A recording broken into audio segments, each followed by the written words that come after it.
واكشف عنا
Assalamualaikum warahmatullahi wabarakatuh.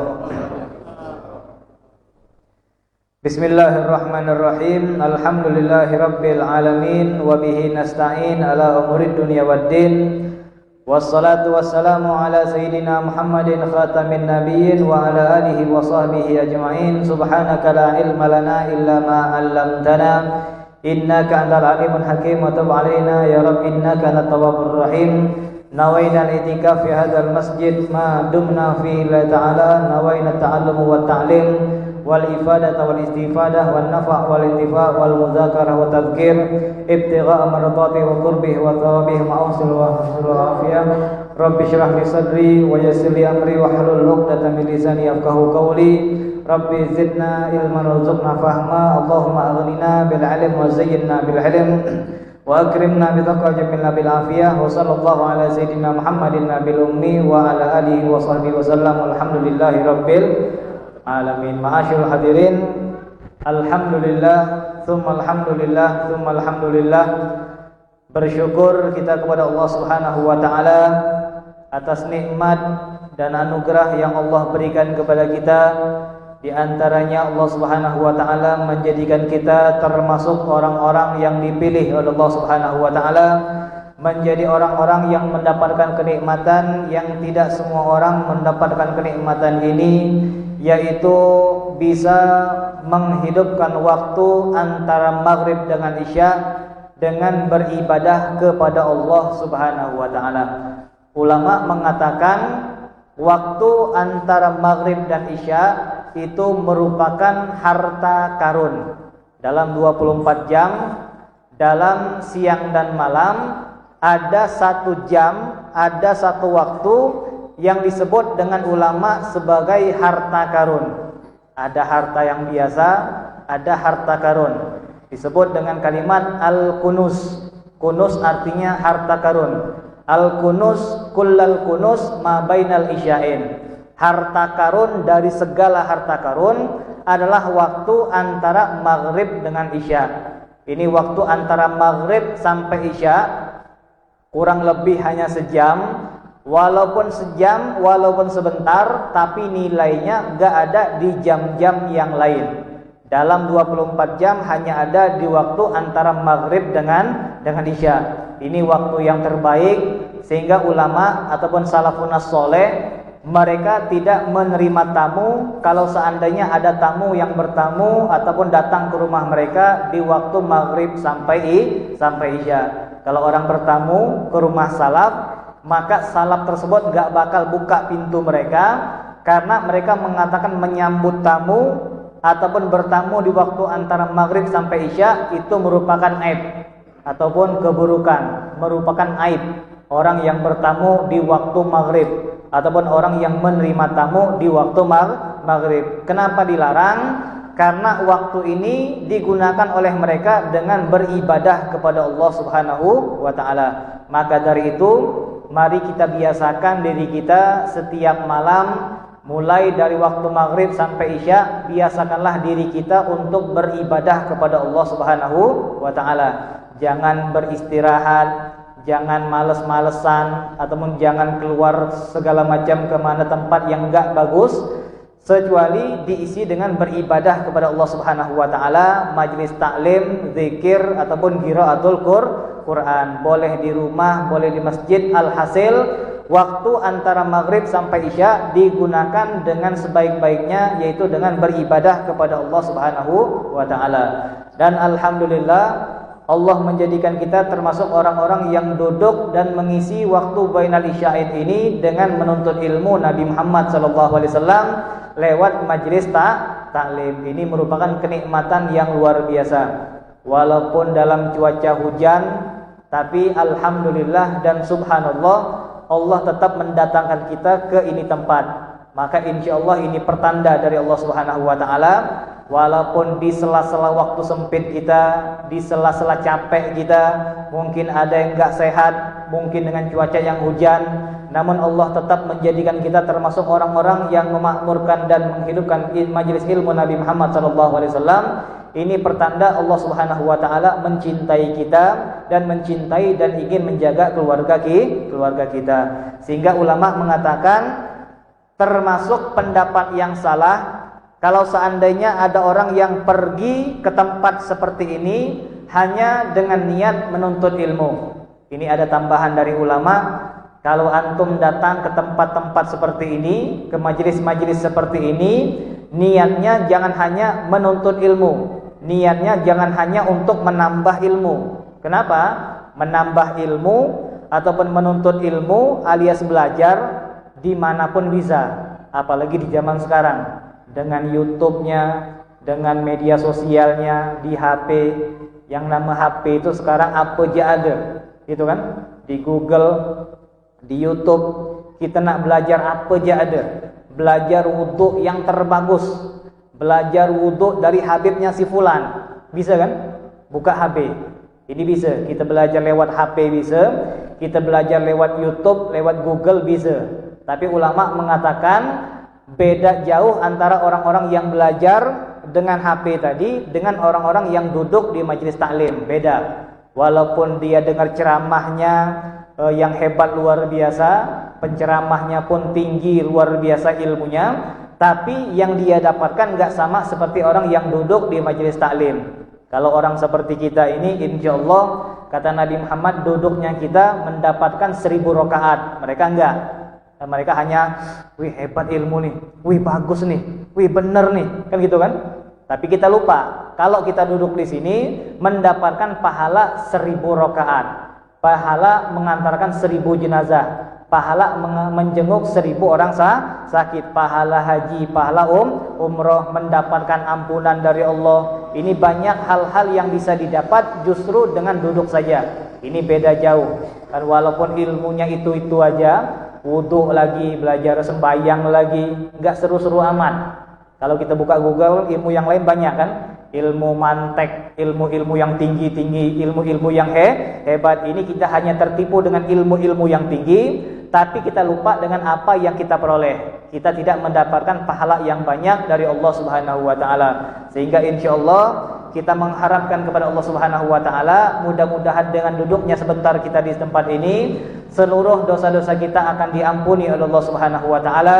Berkat kita duduk, keluarga kita bakal dijaga oleh Allah Subhanahu wa taala dari musibah, dari bencana, dari penyakit ataupun masalah yang ada di depan kita, dan insyaallah tidaklah kita keluar kecuali takdir buruk kita ke depan akan dirubah oleh Allah Subhanahu wa taala menjadi takdir yang baik yang datang dari sisi Allah Subhanahu wa taala. Amin ya rabbal alamin. Bismillahirrahmanirrahim. Qala al-muallif rahimallahu taala wa nafa'ana bihi wa bi ulumi fid dharain amin. Ma'asyiral hadirin, kita akan melanjutkan pembahasan kita tentang udhiyah yang insyaallah ini merupakan pembahasan terakhir kita. Karena insyaallah minggu depan kita bakal khusus menjelaskan tentang keutamaan ataupun fadilah tanggal 1 sampai tanggal 10 Dzulhijjah. Ini merupakan 10 hari yang dijadikan sebagai sumpah sama Allah Subhanahu wa taala dengan sebutan wal fajar. Nanti kita bakal bahas di minggu yang akan datang. Mudah-mudahan kita panjang umur sehingga bisa menambahkan pundi-pundi amal kita sebelum masuk ke alam kubur. Nah, di sini dikatakan kurban merupakan ibadah sunnah menurut mazhab Imam Syafi'i yang disebut dengan kalimat sunnah muakkad. Ini dalam mazhab Imam Syafi'i, kurban adalah hukumnya sunnah muakkad. Untuk mazhab yang lain disebutkan hukumnya adalah wajib, seperti mazhab Imam Ahmad bin Hambal ataupun mazhab-mazhab yang lain, mereka hukumnya wajib. Jadi mohon maaf di mentok ini, insyaallah kalau di sini kan Syafi'i semua insyaallah. Tapi kalau yang nonton kan macam-macam. Yang di ujung-ujung mentok nonton streaming kita, mazhab mereka berbeda-beda. Ada yang Syafi'i, ada yang enggak mau ikut Syafi'i. Nah, ini bagi antum ataupun bagi kalian yang tidak mau ikut mazhab Imam Syafi'i, berarti antum ikut dengan mazhabnya yang lain.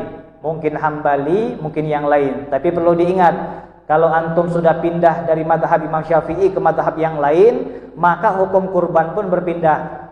Kalau yang Syafi'i ini tetap sunnah, itu sunnah muakkad. Tapi kalau kalian yang pindah, yang enggak pakai kunut lagi, kan banyak yang enggak pakai bismillah lagi, yang nanti witirnya sekian, tarawihnya sekian, cara ininya seperti ini, cara motong ayamnya seperti ini. Ini orang yang sudah keluar dari Syafi'i, maka hukum bagi mereka bukan sunnah lagi tapi wajib. Ini perlu diberitahukan kepada mereka. Jangan cuma bilang kami ikut Mekah, kan banyak gitu kan. Kapan habis salam, assalamualaikum warahmatullah, assalamualaikum warahmatullah, pulang. Dan ditanya ngapa ke kak tidak pernah zikir, tidak pernah berdoa. Emang eka tidak ada punya keperluan kepada Allah Subhanahu wa taala? Oh maaf, kalau kami bukan Syafi'i, kami ikut Mekah. Kami ikut Mekah, kami ikutnya mazhab Hambali ataupun Ahmad bin Hambal. Nah, perlu diingat bagi mereka yang mengatakan kami ikut yang di situ ataupun ikut Mekah ataupun ikut Madinah, hukum kurban pun harus ikut juga. Jangan bleco. Nanti giliran wirid bukan Syafi'i. Tapi ngapa dak kurban? Punya mobil bagus dak kurban? Kami Syafi'i sunnah. Nah, ini bleco namanya. Gila yang sedap-sedap ikut Syafi'i. Ya, tapi yang tidak sedap, masalah kurban tadi yang wajib, mereka enggak mau. Ini kita boleh milih. Ini alhamdulillah kita punya mazhab Imam Syafi'i sesuai dengan ekonomi kita dan sesuai dengan ekonomi kita. Namun walaupun sunnah, tetap hukumnya adalah sunnah muakkad. Kira-kira paham tak apa sunnah muakkad? Sunnah muakkad itu maksudnya disuruh benar sama Nabi, gitu maksudnya. Sunnah biasa dengan sunnah muakkad itu maksudnya benar-benar dianjurkan, benar-benar sangat diinginkan agar kita kerjakan. Itu maksud sunnah muakkad. Kayak sekolah lah. Kalau sekolah itu kita harus mengatakan kepada anak, nah kau harus sekolah. Kalau sekarang kan corona masa libur. Tapi kalau nanti sudah normal nanti, nak kau harus sekolah, tidak boleh bolos, tidak boleh izin, tidak boleh enggak sekolah, harus sekolah. Itu artinya kita benar-benar nyuruh anak kita biar sekolah. Anak kita jawab, kalau les macam mana? Kalau les nantilah. Nak les yo dak sudah. Tapi yang penting sekolah dulu. Ini kan contoh gampang biar kita nyambung. Ini sunnah muakkad tadi kayak kita nyuruh anak kita sekolah, SD, SMP, SMA, kayak harus. Kayak harus sekolah. Tapi kalau les boleh milih. Boleh les, boleh enggak. Lagi malas jangan les dulu, lagi semangat tambah les. Tapi kalau les dengan sekolah berbeda. Ini pendekatan saja. Perbedaan antara sunnah biasa dengan sunnah muakkad. Sunnah muakkad di sini maksudnya Nabi Muhammad benar-benar mengharapkan agar kita bisa mengerjakan. Kenapa Nabi Muhammad nyuruh kita berkurban? Karena fadilahnya sangatlah besar. Dan fadilahnya sangatlah besar. Karena Allah Subhanahu wa taala mengatakan wa may yu'azzim sya'airallah fa innaha min taqwal qulub. Allah Subhanahu wa taala mengkaitkan antara kurban dengan takwa, sehingga Allah mengatakan tanda-tanda orang-orang yang takwanya tinggi ataupun tingkat ketakwaannya tinggi adalah bagaimana dia berkurban untuk Allah Subhanahu wa taala. Jadi Allah bisa menampakkan kepada kita mana orang-orang yang punya iman ataupun takwa yang tinggi, mana orang-orang yang punya iman dan dekatnya kepada Allah rendah. Ini bisa dilihat kapan tinggi dan rendahnya iman seseorang ataupun ketakwaan seseorang dari bab kurban tadi. Dan dari bab kurban banyak orang-orang yang mengaku cinta kepada Allah, Orang-orang yang mengaku cinta kepada Nabi Muhammad dikit-dikit ngomongin agama, bajunya pun muslim, dikit-dikit ngomong agama terus. Tapi ketika dia punya rizki, gak mau berkurban. Ini dikatakan imannya hanya dia akui dan tidak diakui sama Allah Subhanahu wa taala. Banyak orang seperti ini. Dikit-dikit ngomongnya kayak beragama benar. Dikit-dikit ngomongnya kayak orang yang sabar benar. Dikit-dikit ngomongnya kayak orang yang berilmu benar. Tapi giliran disuruh kurban, minggir dia, lari, mundur, gak berkurban. Alasan dia takut kambing kena corona. Nanti kambing yang di Lampung sana dipegang sama orang yang kena corona, kita megang dia, ini cuma alasan aja lah. Dan cuma alasan. Ini alasannya pakai corona pula. Tahun kemarin tidak ada corona, ngapa tidak kurban? Oh, itu lain tuh. Corona.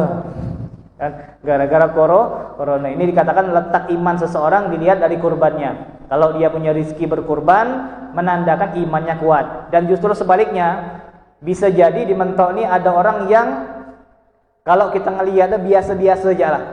Baju dia biasa, ngomongnya kayak bukan orang yang beragama biasa, bukan orang yang sok pinter, ngomong biasa, tidak ada kayak alim benar ataupun pintar benar, baju biasa, tampilannya biasa, omongannya pun biasa, tapi ketika berkurban ngeluarkan dia.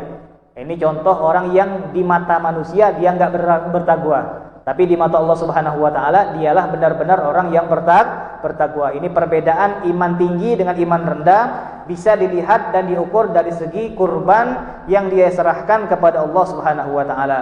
Allah mengatakan wa may yu'azzim sya'airallah fa innaha min taqwal qulub.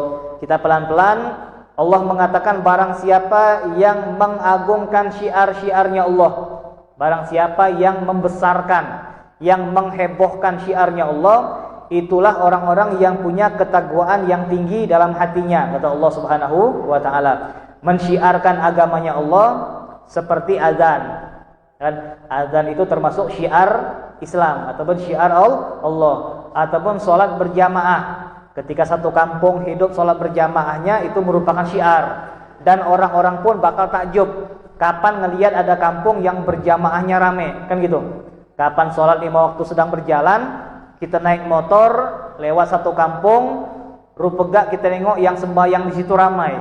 Ini biasa hati kita tuh dakduk biasa. Wih, hebat loh kampung nih, ramai jamaah. Ya kan, hidup menandakan di sini banyak orang Islam ataupun agamanya kuat. Tapi kalau seandainya satu kampung sholat berjamaah 3 orang, imam, tukang mukul beduk sama tukang azan, ataupun yang lain-lain lah, ataupun tukang megang kunci masjid 4 orang. Ini kalau seandainya berjamaah 4 orang, kampung ini 4 orang, kelihatannya Islam tuh kayak ada. Jadi perasaan orang kayak orang Islam ini dikit di kampung nih. Soalnya yang sembahyang dikit. Ini syiar Islam, termasuklah azan, termasuklah sholat berjamaah, termasuklah juga majelis taklim. Jadi majelis taklim ini kayak syiarnya Allah Subhanahu wa taala, sehingga ketika banyak majelis taklim, di sini ada majelis taklim, di Al-Hakim ada majelis taklim, di Jami ada majelis taklim, bahkan di toko kita pun ada majelis taklim, di rumah kita ada majelis taklim, majelis, maka orang-orang bakal menganggap agama yang ada di kampung tersebut ini merupakan agama yang kuat yang diberikan oleh Allah Subhanahu wa taala terhadap warga kampung tersebut. Ini syiar Islam ataupun syiar Allah. Ini ada orang-orang yang menghebohkan syiar Allah, ada orang-orang yang menghebohkan syiar corona. Ada kan? Pertanyaan siapa? Pertanyaan saya lah, contoh. Pertanyaan saya nih, kira-kira yang menghebohkan corona itu siapa? Pemerintah kan? Gitu kan? Pemerintah. Di TV muncul corona. Kita biasa aja orang mentok nih. Kan kita di mentok ini biasa lah. Justru ringan dengan corona tuh. Tapi pemerintah mohon maaf, ini cuma contoh saja. Ya kan? Film dikit-dikit corona, iklan corona, dikit-dikit corona. Orang khutbah corona juga, peraturan corona, kan harus pakai masker, harus pakai hand sanitizer, harus pakai ini, jaga jarak, jaga segala macam. Sembahyang ya dijarak-jarakan, ada kan? Siko 2 3. Ini kalau kita bilang, ini hati-hati, yang sembahyang macam itu tuh hati-hati. Jangan sampai kita dibilang sebagai penipu Allah. Dan jangan sampai kita ini dibilang penipu Allah. Gelir ngadap Allah semeter-semeter, tapi di teras ngobrol. bersalam, bertepuk-tepuk, berpijit-pijit. Ini kata Allah, kak ini nipuku apa macam mana? Gilir sama ku semeter-semeter, sama kawan bertepuk-tepuk, berpijit-pijit. Nah, ini dikatakan jangan sampai kita menjadi orang-orang yang menipu Allah. Ini kan cuma contoh. Yang menghebohkan corona artinya pemerintah. Ini maksudnya syiar tadi. Yang menghebohkan corona pemerintah. Yang menghebohkan dagangan penjual, gitu kan? Kalau dia jual baju, omongannya tentang baju, postingannya tentang baju, kapan lihat orang baju odoh dikata belilah baju baru. Itu orang yang jualan baju. Orang yang jualan makanan gitu juga, ngomongnya nyerempet-nyerempetnya ke makanan, sekalian promosi gitu kan, postingannya makanan ataupun ucapannya, pemikirannya gimana biar berkembang. Itu orang yang mensyiarkan corona, orang yang mensyiarkan dagangan, pakaian ataupun baju. Ini cuma contoh biar kita paham apa itu mensyiarkan. Mensyiarkan itu maksudnya menghebohkan, upload lagi, upload dagangan, upload makanan, upload minuman, dagang segala macam lah. Nah, untuk syiar Allah sama juga. Kalau kita ingin menjadi orang-orang yang menghidupkan syiarnya Allah, upload juga. Itu maksudnya mensyiarkan. Datang ke majelis taklim, rame-rame naik motor, rame-rame jalan kaki ataupun saling ngomong, majelis yuk, majelis. Itu namanya orang yang menghebohkan. Jangan diem aja lah. Ketemu kawan diem sampai surau zawah. Ini yang lebih bagus kapan kita keluar, yuk majelis, iseng-iseng. Dan siapa tahu dia tergerak. Kalau dia tergerak ikut majelis sampai dia mati majelis terus, dapat pahala terus gitu. Ada kawan kita tidak pernah majelis. Kapan kita berangkat, tersebut gitu, yuk majelis ya. Tidak sedap. Majelis di mana? Di situ. Lama dak? Dapat nasi dak? Nah, itulah masalah nih. Nasi nih nanti tahun depan lah insyaallah. Nah, ini dikatakan kalau dia terpancing dengan omongan kita, sampailah dia majelis, dia majelis sebulan, dia majelis setahun, dia majelis 20 tahun.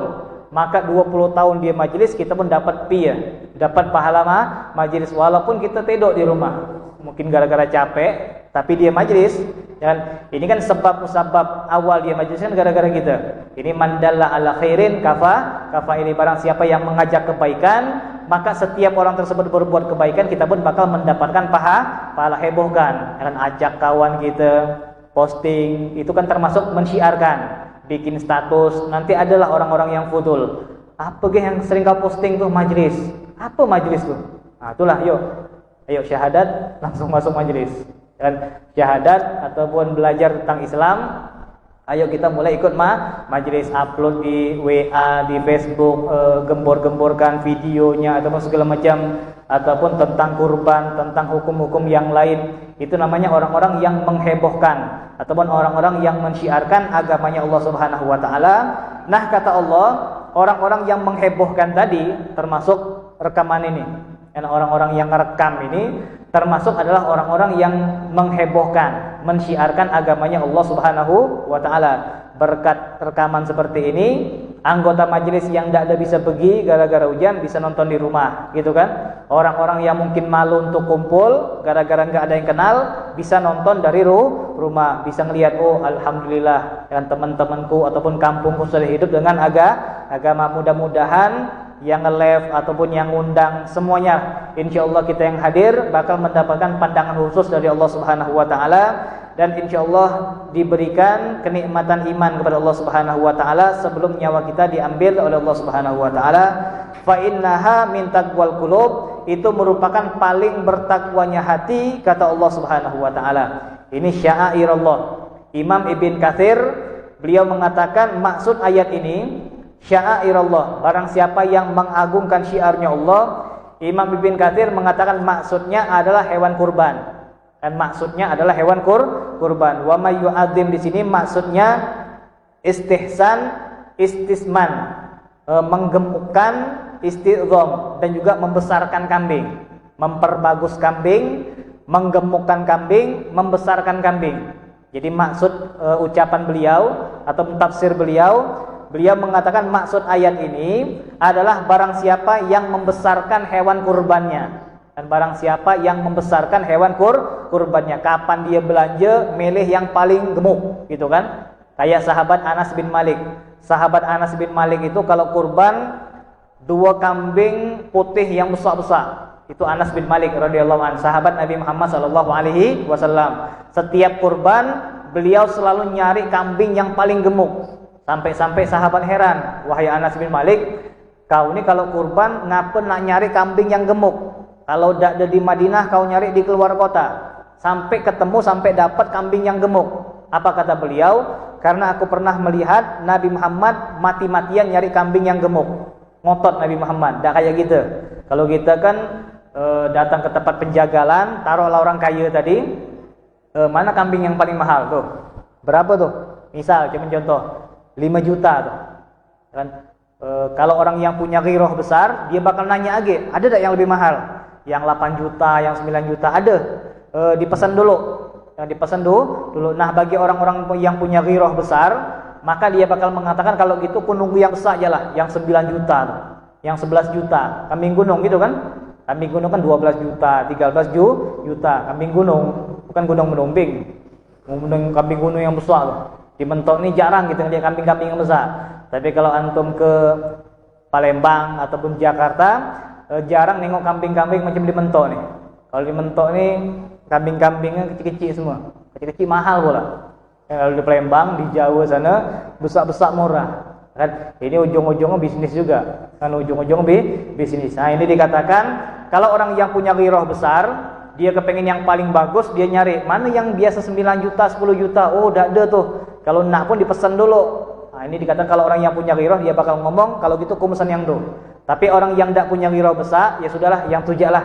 Nah, ini kata Anas bin Malik, Nabi Muhammad itu punya ghiroh yang besar. Kalau nggak ada di situ, dia bakal nyari ke tempat yang lain sampai ketemu kambing yang gemuk. Ini sifat Nabi Muhammad SAW.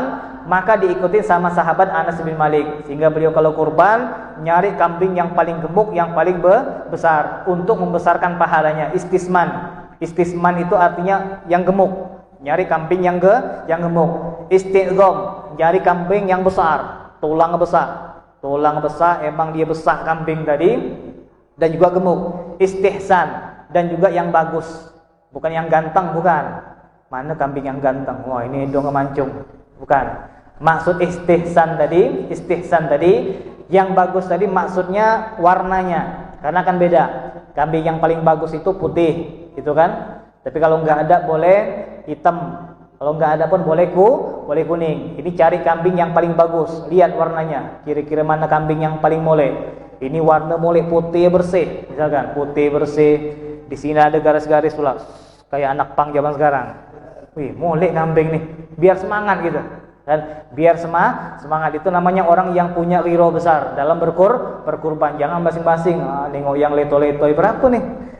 Sudahlah 2,5 juta lah, 2 juta lah. Apa murah tuh? Kau senggol jatuh. Nah, ini dikatakan kalau kambingnya macam ini memang dapat pahala, tapi ghirohnya enggak kelihatan. Ini berbeda dengan sifat Nabi Muhammad SAW. Bahkan dikatakan Nabi Muhammad itu dalam Hajjatul Wada kurbannya adalah 100 ekor onta. Ini hebatnya kurban Nabi. Jadi jangan sampai kita ini salah paham. Di Indonesia ini lagi dihebohkan sikok kambing, sikok keluarga, gitu kan? Di Indonesia ini gara-gara si Ali Jabir kemarin, sehingga Indonesia ini heboh sikok kambing itu sikok keluarga. Jadi pemahaman orang awam tuh, oh rupanya Nabi itu sikok kambing sekeluarga. Alangkah pelit Nabi. Dan sikok kambing, sikok keluarga. Karena saking banyaknya mereka ceramah. Nah, kata mereka Nabi itu satu kambing, satu keluarga. Satu kambing, satu keluarga. Mereka sering ulangin hadis, ini kambing buat aku, keluargaku dan umatku. Yang sikok kambing. Mereka enggak bilang kalau Nabi Muhammad tuh kurban-kurban yang lain, mereka enggak pernah bilang. Mereka hanya menyampaikan sikok kambing, sikok keluarga. Ini kalau antum buka YouTube paling banyak tuh keluar. Kalau antum buka YouTube masalah kurban paling banyak sikok kambing, sikok keluarga. Ternyata satu kambing, satu keluarga. Kita di Mentok ataupun di Indonesia ini ketipu semua. Selama ini kita tahu sikok orang, sikok kambing, rupanya gak salah.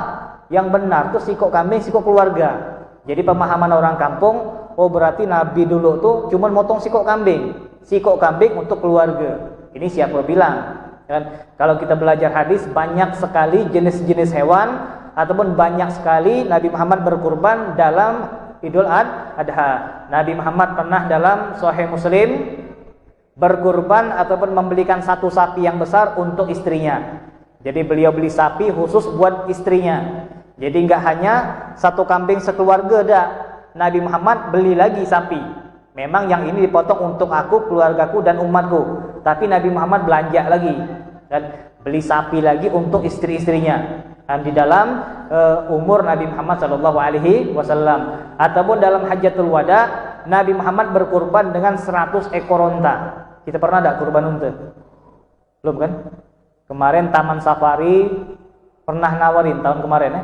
Taman Safari itu kemarin kebanyakan stok.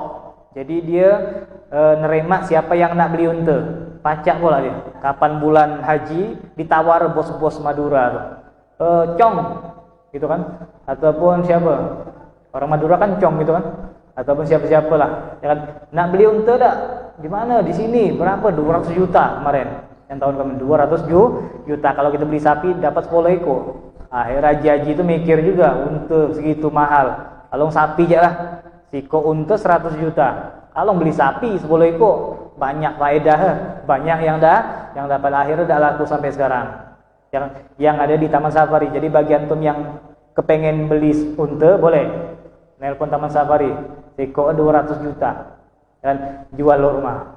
Ini memang unta tersebut hewannya paling besar, bahkan paling mahal. Dalam Hajjatul Wada Nabi Muhammad berkurban bukan siko, bukan 2 unta, tapi 100 unta. Dan tapi 100 unta, 60 unta dipotong dengan tangan Nabi. Jadi Nabi yang motong, bukan Nabi nonton dia, bukan, Nabi yang motong. Jadi bagi antum yang motong bersyukurlah, karena kalian sama pergerakannya dengan Nabi Muhammad SAW.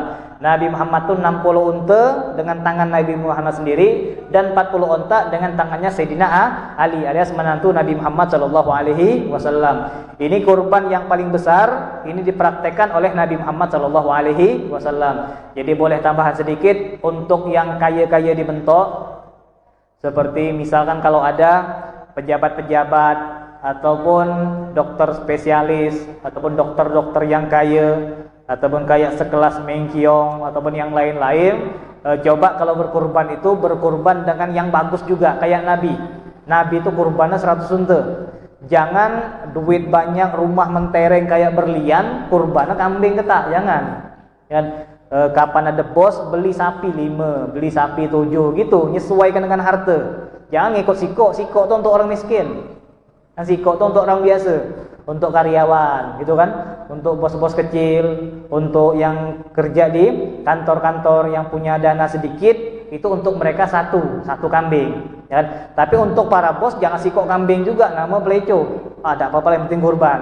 Harus punya semangat banyak, 2 sapi, 3 sapi, siapa? Ku sendiri gitu. Dan maksudnya kayak gitu, dokter-dokter spesialis seharusnya kayak gitu kan, Dokter spesialis ada yang miskin apa enggak? Ada yang miskin? Tidak ada kan?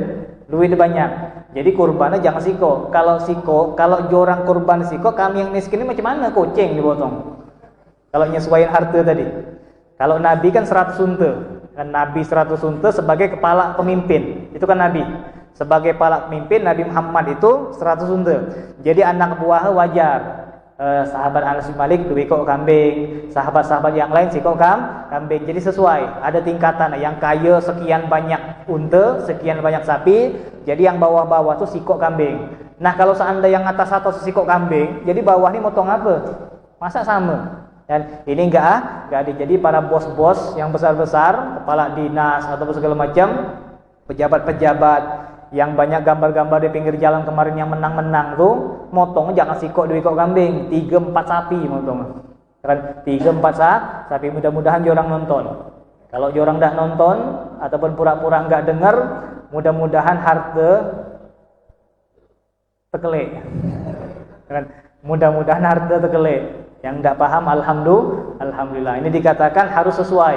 Orang yang harta sekian sikok kambing, orang yang harta banyak 2 sapi, 3 sapi. Jangan sampai bangga dengan satu kambing. Nah, di sini dikatakan wa may yu'adzim syairallah yuridu isti'dzam al-bunni wastismaniha, dianjurkan untuk membesarkan dan menggemukkan kambing tersebut. Nah, di sini dikatakan dalam sebuah hadis yang lain yang dibawakan oleh istri Nabi Muhammad SAW, ma amila adamiyun min amalin yauman nahri ahabba ilallah min ihraqid dam wa innahu la ta'ti yaumul qiyamah bi quruniha wa ash'ariha wa azlafiha wa innad dama la yaqa'u minallahi bimakanin qabla ay yaqa'a 'alal ardi fatibu biha nafsan. Kata Nabi Muhammad sallallahu alaihi wasallam, tidak ada amal yang diperbuat oleh anak Adam di hari lebaran kecuali yang paling mulia di mata Allah Subhanahu wa taala adalah mengalirkan darah. Nanti di waktu lebaran nanti setiap hamba Allah amalnya macam-macam. Ada hamba Allah yang sembahyang, ada hamba Allah yang bersabar, ada hamba Allah yang hafal Quran, ada hamba Allah yang baca Quran, ada hamba Allah yang macam ni, ada hamba Allah yang ibadah macam ni. Nah, dari seluruh model-model ibadah, yang paling besar di mata Allah di hari itu adalah ibadah menyembelih hewan kurban ataupun mengalirkan darah. Itu amal yang paling besar di mata Allah Subhanahu wa taala. Wa innad dama la yaqa'u minallahi bimakanin qabla ay yaqa'a 'alal ardi. Dan kalau seandainya orang tersebut berhasil memotong kurban sebelum darahnya sampai ke bumi, maka darah tersebut sudah menaikkan derajat kita ke derajat yang paling tinggi. Sampai-sampai ulama mengatakan kalau orang motong kambing tuh, maka dampak ataupun pahala dia motong kambing tadi, derajat dia bakal dinaikkan sama Allah. Tak terlawan dengan orang yang sembahyang 1000 rakaat, tak terlawan dengan orang yang bersedekah dengan sekian miliar. Beda. Kurban dengan sedekah biasa beda.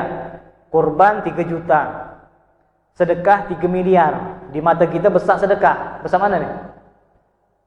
Ami Usman kurban sikok kambing, kurban. Ami Ahmad sedekah 1 miliar. Kira-kira yang besar yang mana nih? Di mata kita. Sedekah 1 miliar. Kan? Sedekah 1 miliar dengan kurban. Ini kalau kita manusia ngitung dari duit tadi, 1 miliar dengan sikok kambing 3 juta.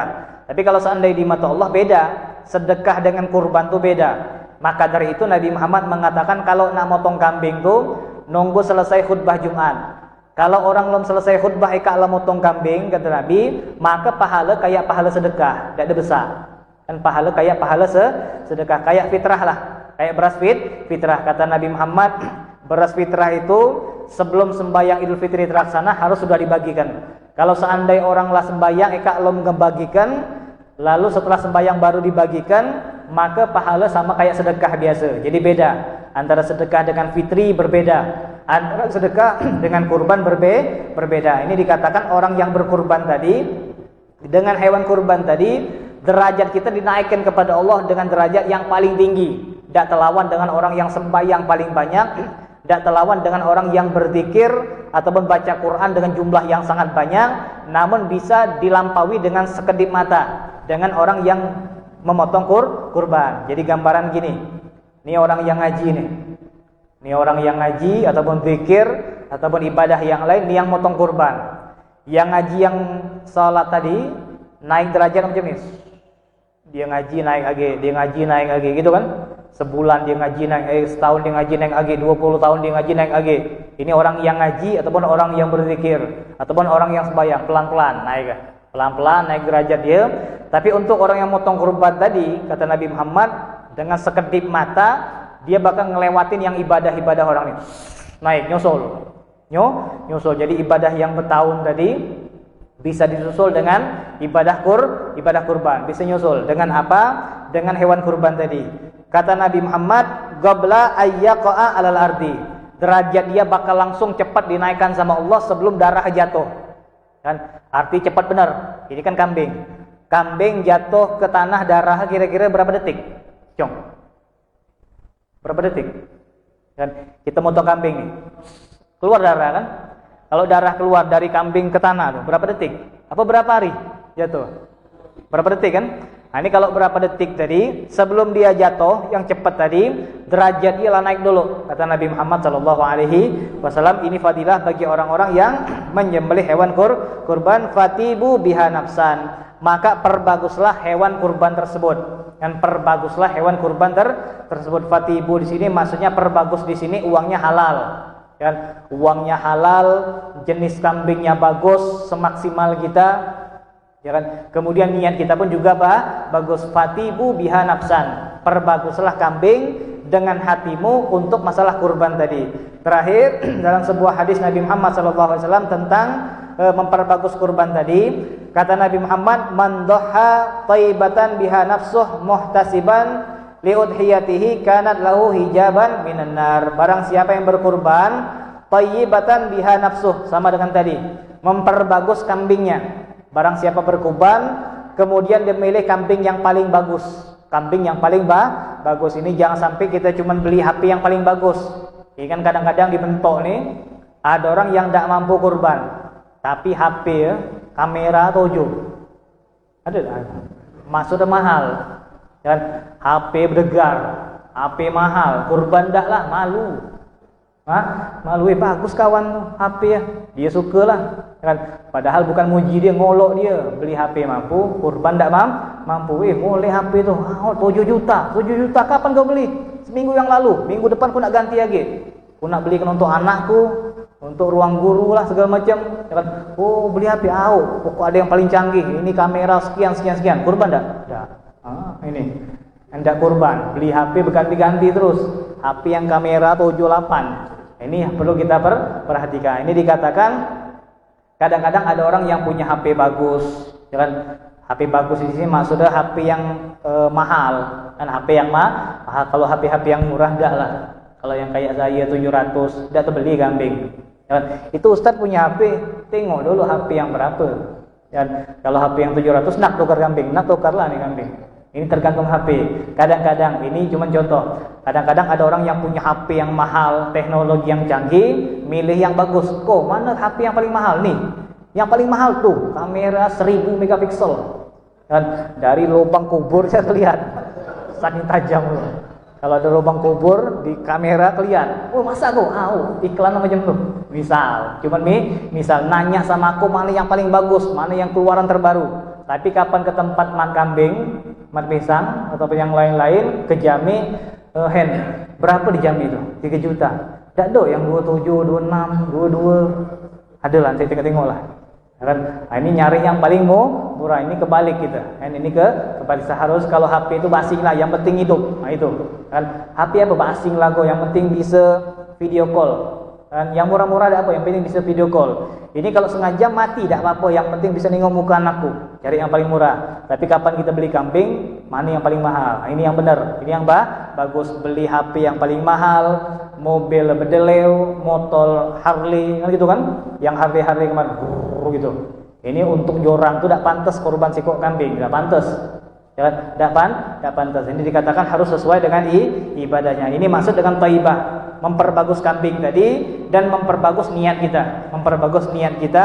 Niat kita bukan untuk saling ngambuk. Ini salah juga. Nanti lah beli kambing yang molek, dipoto sama dia. Dipoto. Nanti mau ke kambing setogak ngelengkos, diulang lagi. Bing, sini bing. Ngadap situ. Dipoto. Senyum sedikit misal. Dipoto lagi. Lah ketemu kelihat bentuk kegemuk gitu kan. Nyari celah gimana biar kambing ini kelihatan gemuk. Lah gemuk tetap diupload. Alhamdulillah tahun ini bisa berkurban. Nah, ini lain pula niatnya. Dan niatnya lain pula. Kalau niat untuk mancing kawan-kawan biar berkurban juga bagus.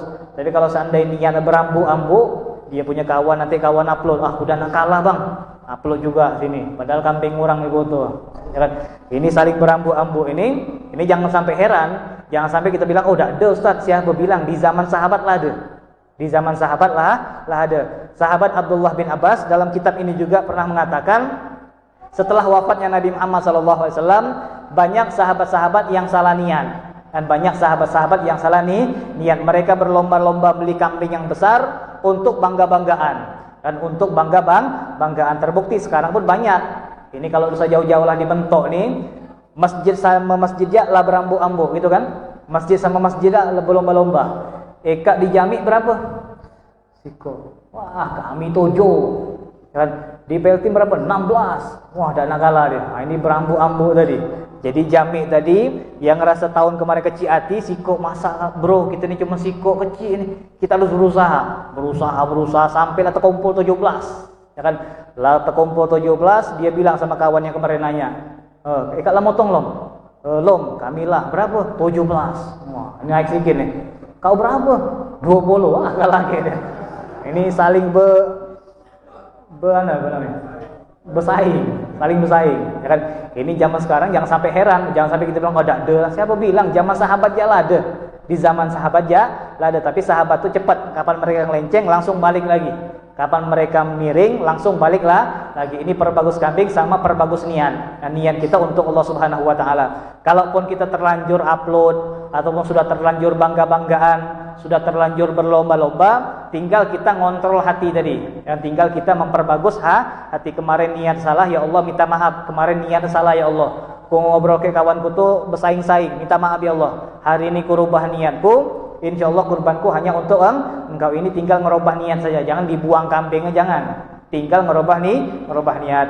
Ini kata Nabi Muhammad, orang yang bagus kambingnya dan bagus niatnya, kanat lahu hijaban minan nar, maka kambing tersebut bakal menjadi benteng antara dia dengan nerakanya Allah Subhanahu wa taala. Jadi bisa jadi kata Nabi Muhammad, dia bakal selamat, tidak tersentuh sama sekali dengan api neraka, bukan gara-gara ibadah dia berpuluh-puluh tahun, bukan gara-gara alimnya dia berpuluh tahun, bukan gara-gara ilmunya dia yang tinggi luar biasa, tapi hanya gara-gara kurban tadi. Bisa jadi kalau seandainya kurbannya bagus dan juga niatnya bagus. Jadi insyaallah orang yang berkurban dengan cara yang bagus tadi, insyaallah bakal mendapatkan nilai yang besar di mata Allah Subhanahu wa taala, dan juga bakal menjaga dia dari api nerakanya Allah Subhanahu wa taala. Untuk itu mudah-mudahan kita diberikan rezeki sama Allah Subhanahu wa taala untuk bisa berkurban tahun ini. Jadi harus pasang niat.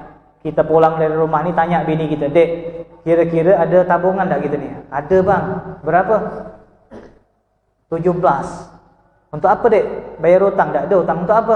"Untuk persiapan anak kita kuliah nanti." "Kapan kuliah?" 2 tahun lagi. Belum tahu deh umur kita di mana. Kan ini kalau kita punya duit banyak di rumah, punya tabungan, cepat-cepat beli kambing. Jangan banyak mikir. Kalau banyak mikir tak jadi itulah, langsung kejut kan. Nambah duit nambah duit masa duit kita lah. Dapat duit banyak, dapat bonus dari bos, langsung beli lah. Jangan dibawa pulang dulu, jangan dipikir-pikir dulu, tak jadi. HP kambing. Kan rumah kambing, ganti motor, ganti mobil apa kambing. Nah, ini kalau kita mikir tak jadi. Kejutkan untuk beribadah kepada Allah Subhanahu wa taala untuk mendapatkan pahala yang besar. Ini bisa menyelamatkan kita di Shiratal Mustaqim, bahkan bisa menyelamatkan kita dari api nerakanya Allah Subhanahu wa taala. Wallahu alam. Kalau seandainya ada pertanyaan,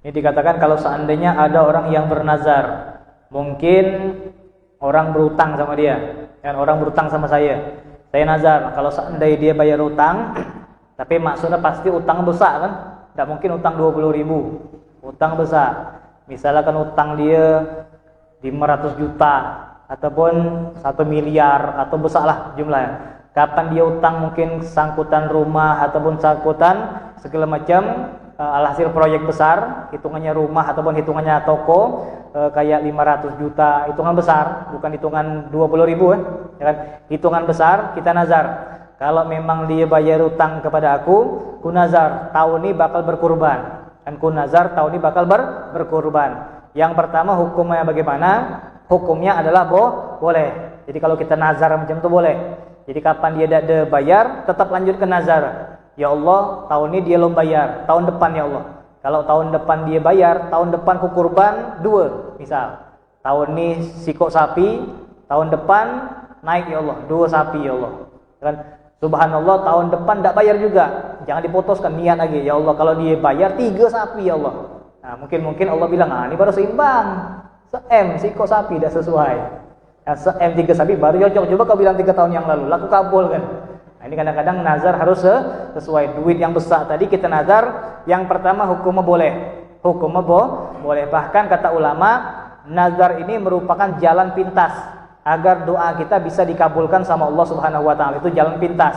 Kalau kita lah berdoa, lah bersujud, lah nangis, lah minta, ya Allah, tidak terkabul-kabul juga. Kan lah ngadap orang soleh, baik yang hidup ataupun yang sudah meninggal alias ziarah, tidak tembus juga. Maka jalan terakhir adalah nazar. Ya Allah, kalau dia bayar utangku sapi siko yang mahal ya Allah, yang besar. Ini kalau dikabulkan, kita nazar dengan sapi tadi, maka hukumnya wajib untuk mengeluarkan satu sapi. Dan tambahan kata ulama, orang yang berkurban dengan nazar dengan orang yang berkurban sunnah muakkad pahala lain lagi. Jadi sunnah muakkad tadi lah tinggi kan. Jadi kalau dia nazar jadi hukum wajib. Jadi orang yang kurban sapi ataupun kurban kambing gara-gara nazar, pahala dia lebih besar daripada orang-orang yang sunnah muakkad tadi. Jadi diperbolehkan dan pahalanya menjadi pahala wajib. Menjadi pahala wajib, naik agak pahala.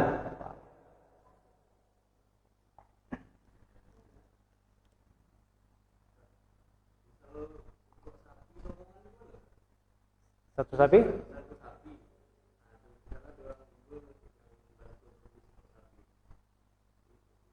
Patungan.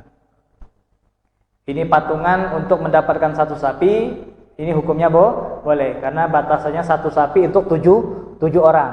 Yang satu sapi untuk tujuh orang. Tapi kalau seandainya ada orang-orang yang kaya, dia tidak ada bertujuh tapi berlima, boleh. Jadi ukuran 7 tadi lebih nggak boleh.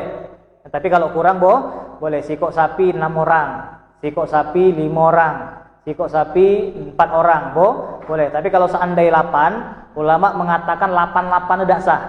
Jadi bukan berarti yang ke-8 tidak sah, yang 7 sah. Tidak, semua tidak sah. Jadi sedekah hukumnya. Dan jadi sedekah. Jadi kalau kita patungan boleh. Dan patungan boleh. Sekarang kan lagi musim. Dan iuran bulanan ataupun arisan. Itu kan boleh. Arisan sapi, arisan kambing. Karena kalau gitu kan mungkin kita tidak bakal kurban. Jadi main arisan. Ya kan? Sebulan, nanti setahun dapat kambing, dapat jatah satu sapi. Ini boleh hukumnya. Patungan tadi hukumnya boleh paling banyak satu sapi untuk 7 orang. Kalau sampai 8 orang maka menjadi sedekah. Kayak kemarin ada pertanyaan, "Cuman Ustaz, kami ini nyetor sikok sapi dari kantor nih." Kan dari kantor nih. Dan kantor nih mengeluarkan duit, jadilah sikok sapi. Jadi macam mana? Siapa nama nih?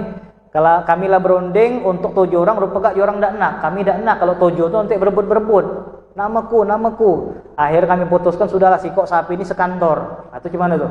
Maka hukumnya bukan jadi kurban, tapi jadi sedekah. Tetap besar pahala, tapi jadi sedekah, bukan kurban. Jadi sikok sapi sekantor tidak ada kurban, tapi sedekah.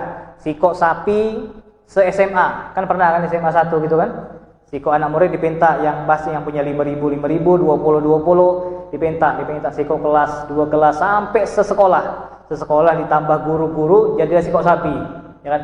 Pakai pelang pula. SMA ini berkurban sikok sapi. Kurban dari mana? Sedekah. Salah cetak kan? Salah cetak. Jadi batasannya 7 orang. Ini ada tambahan sedikit pertanyaan, afdol mana? Ini 2 kali dipertanyakan sama saya. Afdol mana kambing sama sapi? Afdol mana kambing sama sapi? Kalau segi hukum fikihnya paling bagus kambing. Dan kalau fikihnya paling bagus kambing. Tapi kalau memang kampung tersebut tidak ada makan kambing, maka paling bagus sapi. Karena Nabi Muhammad pun beberapa kali nyembelih sapi, bukan kambing terus, bukan onta terus. Jadi tergantung daerahnya. Kalau seandainya kampung itu tidak ada yang makan kambing, Ustadz kami tahun ini sapi aja lah. Soalnya tahun kemarin kapan kami motong kambing, ICU tuh air samak semua orang ICU. Misal sekamar tuh air samak semua, sekampung tuh lah. Kan gara-gara darah tinggi. Ini tambahan sedikit. Nah, tambahan banyak nih. Mudah-mudahan tambahan pahala kita banyak. Kan tambahan sedikit, banyak orang yang menganggap daging kambing tuh berbahaya gitu kan. Kolesterol lah segala macam. Saya tidak ngerti juga nama-nama ilmiah itu. Kalau ayam kata orang tidak ada bikin naik darah, tapi kalau kambing darah tinggi segala macam. Ini sebenarnya ayam dengan sapi dengan kambing tuh tidak ada menyebabkan kita naik darah dah. Tapi yang bikin naik darah tuh bumbu, gitu kan? Kalau antum belajar dengan tukang masak bakal tahu. Kalau kita masak ayam, bumbu segini cukup, gitu kan? Tapi kalau masak kambing, bumbu banyak, gitu kan? Soalnya sifat daging kambing itu nyerap, kan? Nyerap minyak, nyerap bumbu. Jadi kalau bumbu dikit tidak terasa. Tapi kalau ayam sikit jak roiko lah terasa. Kalau pakai roiko, saya tidak tahu. Kan sikit jak roiko lah terasa. Tapi kalau kambing nak banyak. Nah, ini perlu kita pahami. Yang bikin sakit itu bukan daging kambing, tapi bumbu yang banyak. Bumbu yang banyak ataupun minyaknya yang banyak yang diserap sama kambing tadi. Tapi kalau kita bisa ngolah, insya Allah tidak bakal bikin sakit lah ataupun darah tinggi. Wallah. Dan insya Allah gara-gara corona nih kambing kayak habis gitu. Kan kalau dulu kita milih-milih kan. Tapi kalau zaman sekarang nih zaman sare orang beri kambing habis. Dan, Bang, perasaan dulu kau bilang tegi, udah ada tegi itu. Gara-gara corona duit sare nak diberi kambing habis, beri ayam habis, beri sapi ya habis. Jadi insya Allah kalau mentok nih rasa saya makan semualah.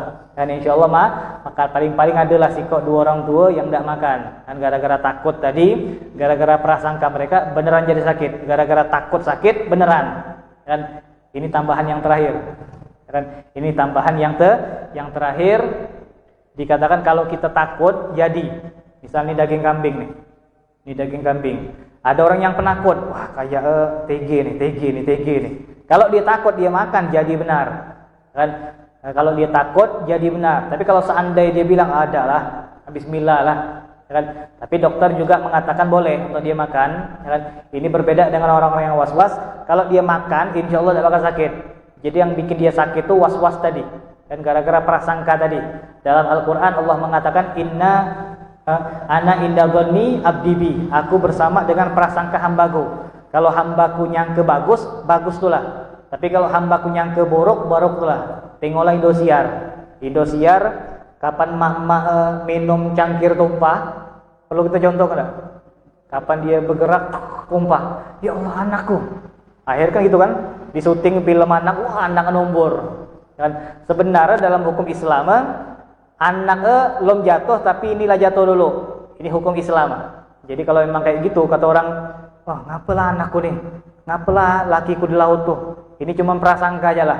Ini kalau kita nyangka yang tidak benar, semenjak kita ngomong tuh, semenjak ibu kita ngomong kayak biniku jatuh, kayak anakku jatuh, kayak ini sudah. Semenjak dia ngomong langsung jatuh. Dan semenjak dia ngomong langsung ke kecelakaan. Tapi kalau seandainya ibu ngomong, insya Allah tidak apa-apa.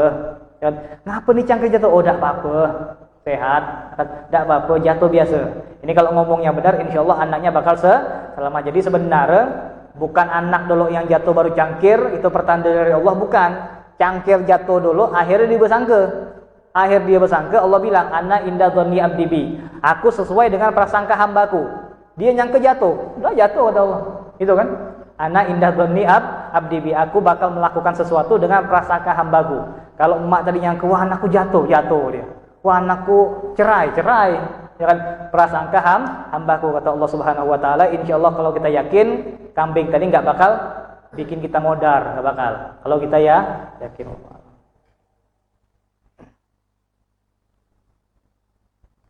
Masyaallah hadirin, untuk masalah kurban ini mungkin ada bagian-bagian hukum yang belum Al-Fagir jelaskan. Bagi yang belum jelas boleh dipertanyakan lewat WA juga boleh. Ya, lewat WA ataupun lewat Facebook ataupun Messenger juga boleh lah. Insyaallah kalau punya waktu boleh dibalas. Kalau punya pertanyaan, mudah-mudahan perkumpulan kita ini tidak bakal dipandang sebelah mata oleh Allah Subhanahu wa taala. Mudah-mudahan berkat capeknya kita, hujan-hujan tetap datang ke tempat ini, jauh-jauh tetap datang ke tempat ini. Di sela waktu capek dan letih letih kita, mudah-mudahan pahala yang meningkat ataupun pahala yang banyak bakal diberikan Allah Subhanahu wa taala kepada kita. Dan kita minta kepada Allah Subhanahu wa taala mudah-mudahan keluarga kita dijaga oleh Allah Subhanahu wa taala dari musibah, dari penyakit ataupun masalah-masalah yang ada di depan mata kita. Dan insyaallah tidaklah kita keluar dari masjid ini kecuali dosa-dosa kita telah diampuni oleh Allah Subhanahu wa taala. Kita bakal memasuki rumah kita, rumah yang telah mendapatkan rahmat dan ampunan dari Allah Subhanahu wa taala. Al-Fatihah.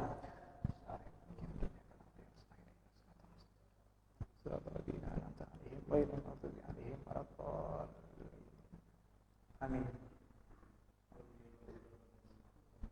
Amin. Amin. Amin. Menyampaikan umuman malam Kamis majelis di Masjid Jami.